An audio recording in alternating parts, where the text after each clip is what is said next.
नमस्कार, मैं हूं आपके साथ वर्षा शर्मा और आज बात करेंगे शीतकालीन सत्र की। जी हां, आज से शीतकालीन सत्र का आगाज हो चुका है जो कि 20 दिसंबर तक चलेगा और इसके साथ ही आज पहला दिन था जहां काफी विपक्षी दलों ने जिस तरह से कई मुद्दे उठाए तो ये कहा जा सकता है कि अब आने वाले दिनों में भी सदन में काफी हंगामा देखने को मिलेगा और इसके साथ ही लगातार विपक्ष की ओर से कई मुद्दों का जिक्र किया जा रहा है, जिसमें सबसे अहम मुद्दा जिसकी गूंज सदन के बाहर तक सुनाई दे रही है जो है कि अडानी ग्रुप पे आरोप। और इसके साथ ही बता दें कि 16 बिल पास होने की सूची बनाई गई है, विधेयकों को पारित कर सकती है केंद्र सरकार और कई अहम मुद्दों को भी पारित करने की कोशिश करेगी केंद्र सरकार। और इसके साथ ही सदन कार्रवाई शुरू होने से पहले, शीतकालीन सत्र शुरू होने से पहले सर्वदलीय बैठक बुलाई गई थी जिसकी अध्यक्षता रक्षा मंत्री राजनाथ सिंह ने की थी और उसमें कांग्रेस की ओर से कई मुद्दों का जिक्र किया गया और समय की मांग भी की गई। इसी के साथ हमारे मेहमान जुड़े हुए हैं। बीजेपी की ओर से हमारे साथ कैप्टन आई सिंह भदौरिया जी जुड़े हुए हैं और इसके साथ ही कांग्रेस की ओर से हमारे साथ डॉक्टर हरिनाथ उपाध्याय जी जुड़े हैं। आप दोनों मेहमानों का बहुत बहुत स्वागत है। जी धन्यवाद। भदौरिया जी, सबसे पहले आपके पास आऊंगी। भदौरिया जी, जिस तरह का आरोप हर बार बीजेपी के ऊपर लगता है कि अडानी के लिए हर काम केंद्र सरकार कर रही है और आज फिर से यही मुद्दा देखने को मिला और इसके साथ ही लगातार अब इस मुद्दे का सामना बीजेपी को करना पड़ सकता है।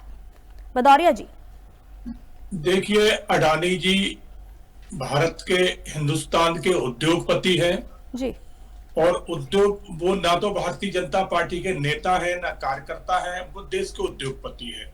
और देश का उद्योगपति अगर देश में कुछ कर रहा है तो उसका लाभ किसको मिलता है? हमारे देशवासियों को जी। आज हजारों नहीं लाखों युवा ऐसे हैं जो उनके यहाँ, उनके संस्थानों में अपना काम करके अपना परिवार चला रहे हैं। वो चीज इनको अच्छा नहीं लग रही है जी।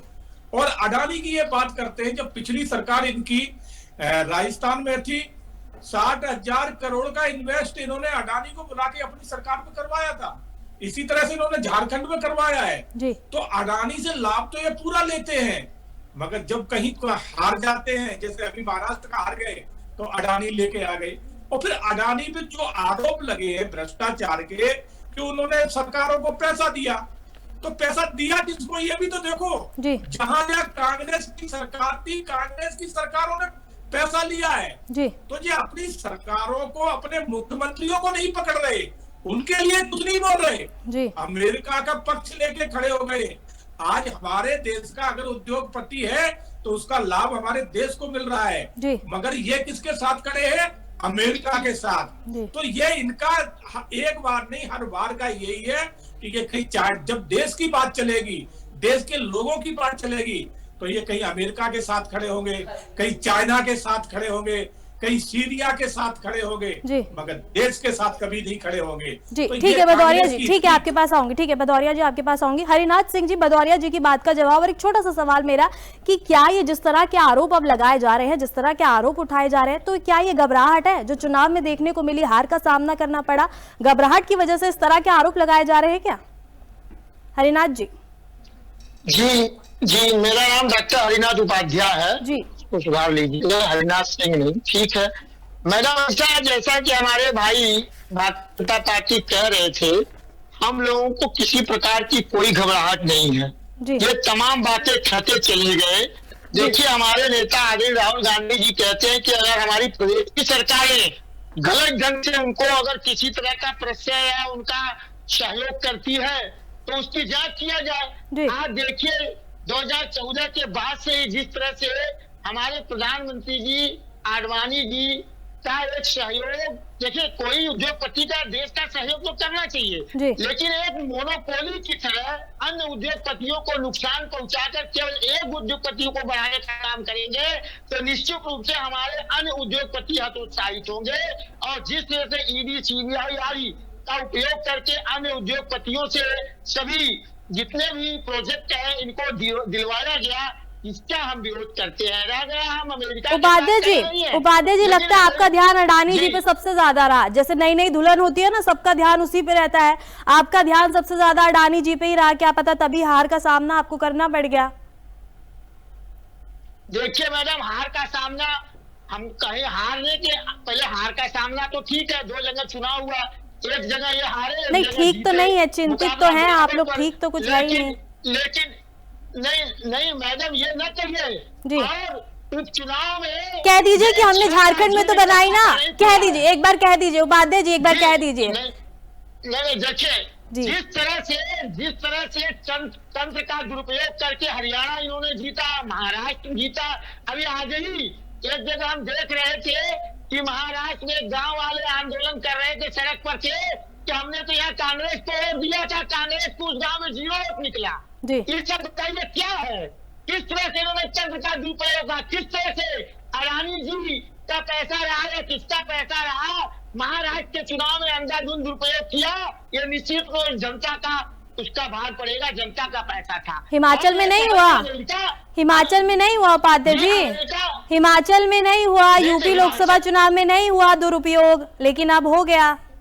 ठीक है उपाध्याय जी, आपके पास आऊंगी। भदौरिया जी, ठीक है उपाध्याय जी, आपके पास आऊंगी। ठीक है उपाध्याय जी, ठीक है आपके पास आऊंगी। भदौरिया जी, उपाध्याय जी आऊंगी। भदौरिया जी, एक छोटा सा सवाल कि मणिपुर हिंसा पे जब भी सदन की सत्र बुलाया जाता है, हर बार इसी पे मुद्दा, सबसे अहम मुद्दा देखने को मिलता है और कहा जाता है कि जब तक जवाब नहीं मिलेगा, पीएम मोदी नहीं बोलेंगे, तब तक आगे भी कार्रवाई नहीं होने देंगे। तो कब तक इसको और खींचा जाएगा? जवाब दे दीजिए ना भदौरिया जी।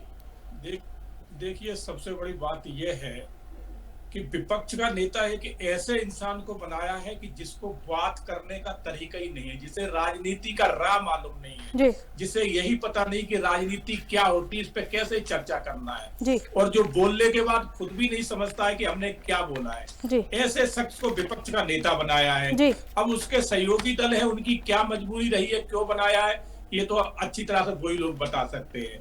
तो ऐसे लोग जब जिन्हें सदन में बोलना नहीं आता, तो वो सोचते हैं कि हम बोलेंगे तो हमारी तो बात गलत रहेगी, इसलिए हाँ हंगामा मचाओ, सदन चलने ही मत दो, और भी ज्यादा लगे तो वॉकआउट कर जाओ।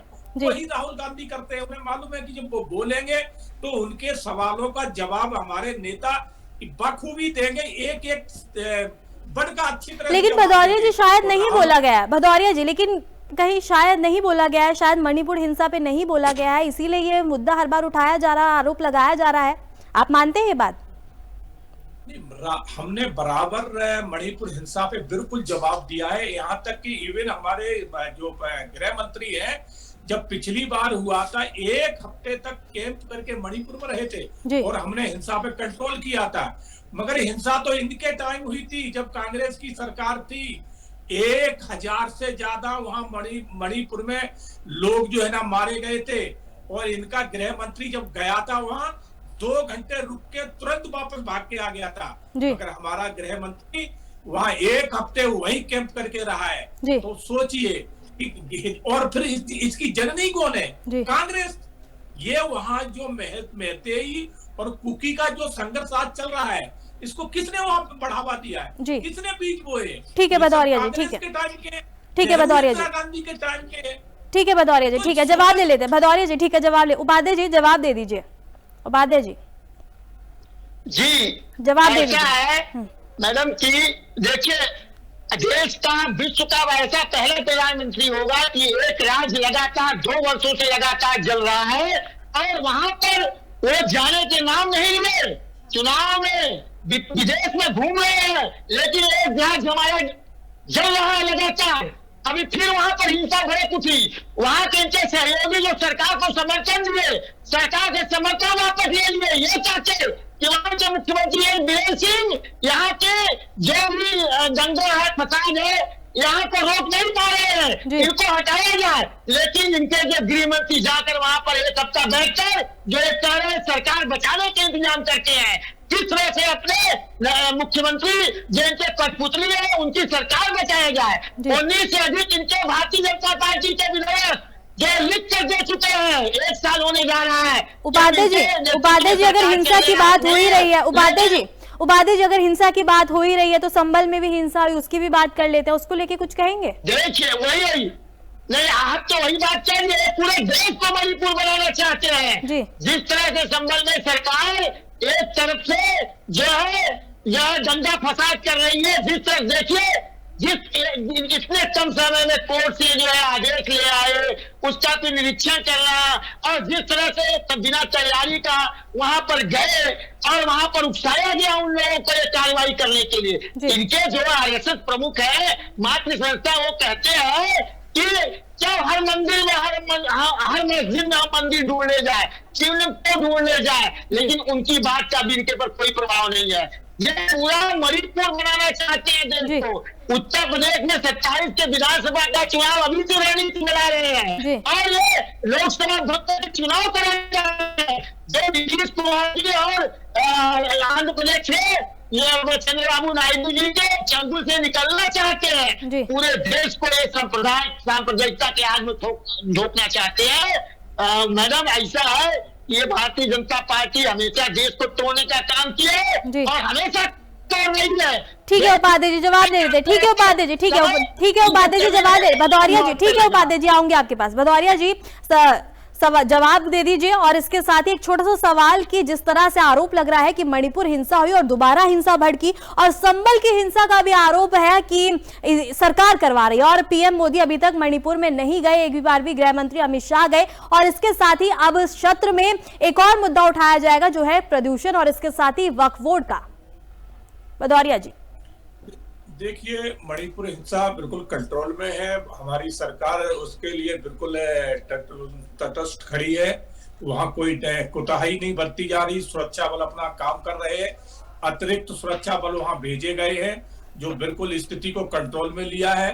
मगर बात वही आ जाती है कि बरसों पुराने इनके बीज जो बोए थे, वो जो है ना, उनको हम धीरे धीरे जड़ से निपटा रहे हैं, जो इन्होंने वहां बनाया था। इसी मणिपुर में कभी गिनी चुनी ये हुआ नहीं भदौरिया जी, लेकिन एक सवाल मेरा भी है। भदौरिया जी, ठीक है, एक सवाल मेरा भी है कि पीएम मोदी आखिर जा क्यों नहीं रहे हैं वहां? जब वहां गृह मंत्री जा रहे, दूसरे मंत्री जा रहे, पीएम का जाना जरूरी है क्या? पीएम क्या, देश का पीएम क्या इतनी छोटी चीज होती है कि उसके बिगड़ बनेगा? नहीं भदौरिया जी, छोटी चीज तो नहीं। भदौरिया जी, पीएम अपना वक्तव्य दे रहे, उसके ऊपर पूरी निगाह बनाए, तो पीएम का वहां जाना जरूरी थोड़ी है। हमारे जब दूसरे मंत्री, ये वहां का मुद्दा है सुरक्षा से जुड़ा हुआ, और सुरक्षा की जिम्मेवारी किस पे है? गृह मंत्री पे। तो जब गृह मंत्री वहां जा रहा है, इस पे पूरा नजर बनाए, तो वहां पीएम की क्या जरूरत है? ये तो सोच का फर्क है। अब ये इनके राहुल गांधी, अगर वहां एक कार्यकर्ता भी बोलता होगा तो राहुल गांधी बोलेंगे, नेता बोल रहा है तो राहुल गांधी बोलेंगे। तो इनके यहाँ राहुल गांधी से बड़ा कोई है ही नहीं। मगर हमारे यहाँ तो एक से एक अच्छे नेता है, अच्छे बोलने वाले, अच्छे बुद्धिजीवी है। मगर इनके यहाँ सिर्फ एक राहुल गांधी बुद्धिजीवी है, बाकी कोई है नहीं।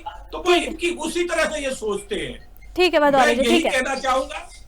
ठीक है भदौरिया जी। उपाध्याय जी जवाब दे दीजिए। उपाध्याय जी जवाब दे दीजिए। उपाध्याय जी, देखिए मैडम जी, ये कितनी जो है दुर्भाग्य की बात है कि मणिपुर जैसा एक प्रमुख राज्य, वहां पर प्रधानमंत्री नहीं जा रहे, और हमारे प्रवक्ता महोदय कह रहे हैं हमारे पीएम इतने छोटे चीज नहीं है।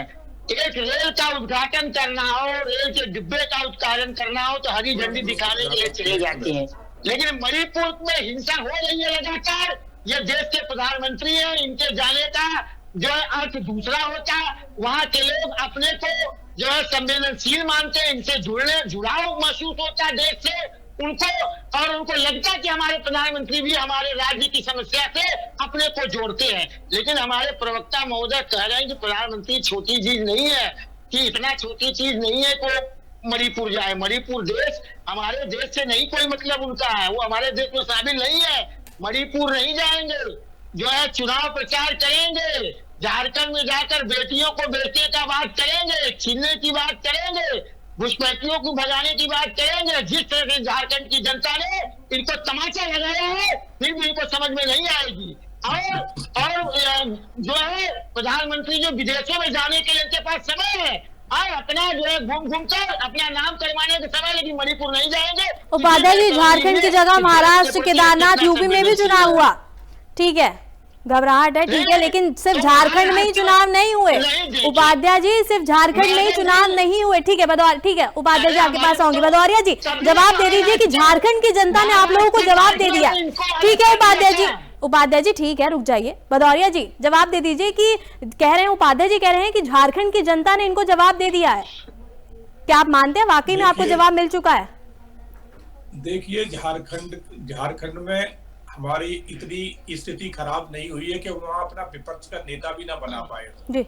हमारी उनकी वहाँ सरकार थी, और जिस तरह से इन्होंने वहाँ सरकार रहते हुए बांग्लादेशी रोहिंग्या बसा के उनके वोटर कार्ड बनवाए हैं, भारी संख्या में हर विधानसभा में 1-1, 1.5, 2-2 लाख इन्होंने बांग्लादेशी बसा रखे हैं, और उनको वहाँ का वोटर बना रखा है। तो वो वोटर तो इनके पक्ष में जाएगा। ये भी हमारे संविधान का अपमान। ठीक है भदौरिया जी, आऊंगे आपके पास। भदौरिया जी ठीक है, अपनी अपनी बारी में बोलेंगे। भदौरिया जी अपनी अपनी बारी में बोलेंगे, बोल लेने दीजिए, फिर आपके पास आऊंगी अपनी अपनी बारी में। वो जिस तरह उपाध्याय जी बोलिए। बांग्लादेशी जिस तरह से देखिए किया है, हमें थोड़ा बोलने को देते हैं। भदौरिया जी आपके पास आऊंगी, अपनी अपनी बारी में बोलेंगे तभी ना, अब आप सुनेंगे तब तो जवाब देंगे। रुक जाइए अपनी अपनी बारी में। भदौरिया जी आप 2 सेकंड बोल कह रहे हो, ये रुक जाइए। झारखंड की जनता का अपमान कर रहे हैं, ये झारखंड की जनता को घुसपैठिए और बांग्लादेशी बता रहे हैं। देख लीजिए सोने का काम कर रहे हैं, तो बताएं तो किससे करता है? गृह मंत्री क्या कर रहे हैं? उपाध्याय जी भदौरिया जी आप आपस में कर लीजिए डिबेट, मैं चली जाती हूँ। सुनिए उपाध्याय जी सुन लीजिए,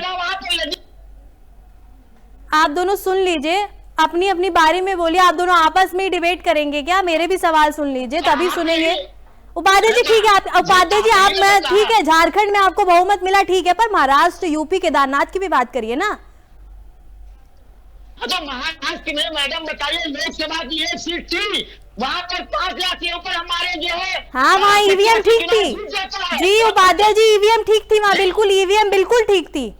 नहीं देखिए, लोकसभा में इनका ध्यान नहीं था, इनका ध्यान विधानसभा पर था। विधानसभा में हम 6 सीट हार जा रहे हैं और लोकसभा के चुनाव हम सीट जीत जा रहे हैं। आप बताइए ऐसा होता है क्या? नहीं, ध्यान तो अब आप लोगों का होना चाहिए, ध्यान तो अब आप लोगों का होना चाहिए, क्योंकि अब तो ईवीएम कटघरे में खड़ी हो गई, कोई खड़ा हो या ना हो पर ईवीएम जरूर कटघरे में खड़ी हो जाएगी। भदौरिया जी जवाब दे दीजिए। भदौरिया जी हर बार विपक्ष की तरफ से अगर कोई भी बात या कोई भी मुद्दा उठाया जाता है तो वॉकआउट कर दिया जाता है, तो क्या और इस बार क्या मुद्दे रहेंगे सरकार की तरफ से जिनका जवाब और इसके साथ ही सवाल भी सरकार करेगी, विपक्ष और चाहेगी कि वॉकआउट ना करे? और सबसे बड़ा मुद्दा तो मैंने आपको बता दिया कि अडानी और इसके साथ ही मणिपुर हिंसा। भदौरिया जी देखिए, सबसे बड़ी बात यह है कि जहां जीतते हैं वहां संविधान भी ठीक है, वहां ईवीएम भी ठीक है। प्रियंका गांधी जीती तो वहां ईवीएम बहुत अच्छी है, वहां संविधान ठीक से काम कर रहा है। झारखंड में ये लोग जीते तो संविधान भी काम कर रहा है, ईवीएम भी काम कर रहे हैं। मगर महाराष्ट्र में जमानतें जब हो गई, उंगलियों पे गिनती करने लायक रहे हैं, तो वहां संविधान भी काम नहीं कर रहा है और ईवीएम भी वहां काम नहीं कर रहे हैं। तो आज इनके पास बौखलाहट के अलावा कुछ बचा नहीं है, और देश भी इनको उसी जगह पे पहुंचा रहा है जिस योग्य है, क्योंकि देश जान चुका है कि कांग्रेस जो गठबंधन है ये देश के विरोध में बात करता है। अपना वोट बैंक बनाने के लिए एक जाति विशेष के पक्ष में इस तरह से खड़ा हो गया है कि वो अगर देश में चाहे कितनी भी अराजकता फैलाएं, कुछ भी करें, एक शब्द नहीं बोलेंगे। अभी करहाल में सिर्फ एक लड़की ने ये कह दिया था कि हम तो फूल पे वोट देंगे, उसकी सरेआम हत्या कर दी जाती है। राहुल गांधी मुंह से एक शब्द नहीं निकाला है, राहुल गांधी बोले नहीं है। और यही राहुल गांधी हाथरस में एक लड़की का जो खत्म होती है वहां पर 4 दिन तक तांडव मचाते रहे थे प्रियंका और राहुल। ये भी लड़की दलित थी जो करहल में जिसका हत्या हुई है, और आपके गठबंधन के समाजवादी नेता ने करी है। उस पे नहीं बोलेंगे, उस पे मुंह बंद कर लेंगे। नहीं ठीक है, भदौरिया जी सब पे बोलेंगे, जवाब ले लेंगे। उपाध्याय जी इसीलिए बैठे हैं। लेकिन मेरा भी एक सवाल है कि झारखंड में ऐसा आखिर हुआ क्या कि वहां पे जादू चला नहीं? नारों का भी जादू नहीं चला, पीएम मोदी मैजिक भी नहीं चल पाया। देखिए, मैं नहीं मैजिक और वो हमारा सब चला है। हमने आपको जो वहाँ की जो स्थिति बताई जी कि वहाँ हर विधानसभा में इतना बांग्लादेशी बसा दिया गया है कि वहां का आदिवासी अपने अधिकारों का प्रयोग कर ही नहीं पा रहा है। उनकी जमीनें कब्जा कर ली गई है, उनकी और उनकी बहन बेटियों को भी उन जो आतंकी वहां बसे हैं, जो बांग्लादेशी बसे हैं, उनकी बहन बेटियों के साथ शादी करते हैं, उनकी जमीनों पे कब्जा करते हैं और बाकी बाद उनको तलाक दे देते हैं। तो ये स्थिति झारखंड की कर रखी है। तो वहां जो वहां के रहावासी जो आदिवासी है वो अपना मत अधिकार ठीक से कर ही नहीं पा रहे, ये स्थिति इन्होंने बना दी है। तो जादू वादू नहीं कहेंगे, मगर मैं तो ये कहूंगा कि झारखंड में ईवीएम ठीक है, मगर महाराष्ट्र में ईवीएम खराब है, वायनाड में ईवीएम ठीक है, मगर महाराष्ट्र में ईवीएम ठीक नहीं है। ठीक है भदौरिया जी, प्रदेश में ईवीएम ठीक नहीं है जी। ठीक है भदौरिया जी, बिल्कुल बात सही है आपकी। उपाध्याय जवाब दे दीजिए, क्या ईवीएम अब ठीक है? क्योंकि हिमाचल में वायनाड, सुनिए और क्या, सुनिए उपाध्याय जी, आप सुन लीजिए, आप दोनों आपस में मेरी तो सुन लीजिए, मैं किस लिए खड़ी हूँ यहाँ पे, मेरी सुन लीजिए। मेरा सवाल तो सुन लिया, आप पहले ही बोलना शुरू हो जाते हैं। एक बात बताइए कि सत्र में क्या करहल की घटना का जिक्र होगा विपक्ष की तरफ से? देखिए मैडम, सत्र में सबकी चर्चा होगी, अडानी की भी बात होगी, करहल की होगी कि नहीं होगी? अडानी की तो होगी, बिल्कुल होगी। करहल की होगी कि नहीं होगी? करहल की, अच्छा बताइए, हत्या अगर होती है तो उसका हम विरोध करते हैं। हम जो है पीड़ित पक्ष के बाद समर्थन हो, चाहे हाथरस की बेटी हो, चाहे करहल की, चाहे कहीं भी, यानी होगी ना बात, उत्तर प्रदेश की बात होगी ना। मैं आपको दोबारा डिबेट में बिठाऊंगी, मैं आपको दोबारा डिबेट में बिठाऊंगी, याद रखना ये बात। जी उत्तर प्रदेश की पुलिस जिस तरह से समुदाय को वोट देने नहीं दे रही, जिस तरह से रिवाल्वर यहाँ की पुलिस सरकार कर वहाँ की महिलाओं को जमा रही थी, इस पर भी बात होगी। रह गई ये बात चर्चा ईवीएम मशीन की हम बात नहीं कर रहे हैं, हम तंत्र की बात करते हैं। नहीं, ईवीएम की तो बात करनी पड़ेगी। नहीं उपाध्याय जी, ईवीएम की तो बात करेंगे, उपाध्याय जी ईवीएम की तो बात करेंगे, कैसे नहीं करेंगे? हमारी तो सुन लीजिए जी, सुनाइए। सुनिए, जहाँ पर डबल इंजन की सरकार है, जहाँ पर डबल इंजन की सरकार है, वहाँ पर इनको तंत्र से खेल करने का मौका आसानी से मिलता है। तमिलनाडु में इनका नहीं चला, जो झारखंड में इनका नहीं, फिर आप झारखंड पे आ गए। अरे महाराष्ट्र, केदारनाथ, यूपी सब जगह हुआ, सिर्फ झारखंड ही नहीं है। अरे तो महाराष्ट्र यूपी में इनकी सरकार है ना, केंद्र में भी है, प्रदेश में भी है, तो जादू तो चल सकता है ना। नहीं रहती है वहाँ पर, देखिए वहाँ पर डीएम इनके नियंत्रण में नहीं होते हैं, वहाँ के प्रशासनिक अधिकारी नियंत्रण में नहीं होते हैं, ईवीएम भी खराब है, चुनाव आयोग के माध्यम से चल रहे जी, ईवीएम भी खराब। तो सुनिए ना, जब वही तो बात कह रही है जी। देखिए, चुनाव केंद्र और राज्य दोनों अधिकारियों को सहयोग से होती है। जहाँ पर राज्य के भी इनके अधिकारी मिल जाते हैं, इनको आसानी हो जाती है वहाँ पर खेल करने का। जहाँ पर राज्य में इनकी सरकार नहीं होती है, वहाँ पर उतना उनको खेल करने का मौका नहीं मिल पाता। ठीक है उपाध्याय जी, आपके पास आऊंगी। ठीक है उपाध्याय जी, आऊंगी। भदौरिया जी जवाब दे। ठीक है उपाध्याय जी, ठीक है, ठीक है, खेल करते हैं। ठीक है उपाध्याय जी, आऊंगी। भदौरिया जी, की सरकार है, वहाँ पर चुनाव आयोग का खेल होता है। उपाध्याय जी ठीक है, आपके पास आऊंगी। भदौरिया जी जवाब दे दीजिए। भदौरिया जी, देखिए हिमाचल में चुनाव हुआ, वहां भी हमारी सरकार थी, वहां इन्होंने सरकार कैसे बना ली? सुने कर्नाटक में चुनाव हुआ, कर्नाटक में चुनाव हुआ, वहां भी हमारी सरकार थी, वहां इन्होंने सरकार कैसे बना ली?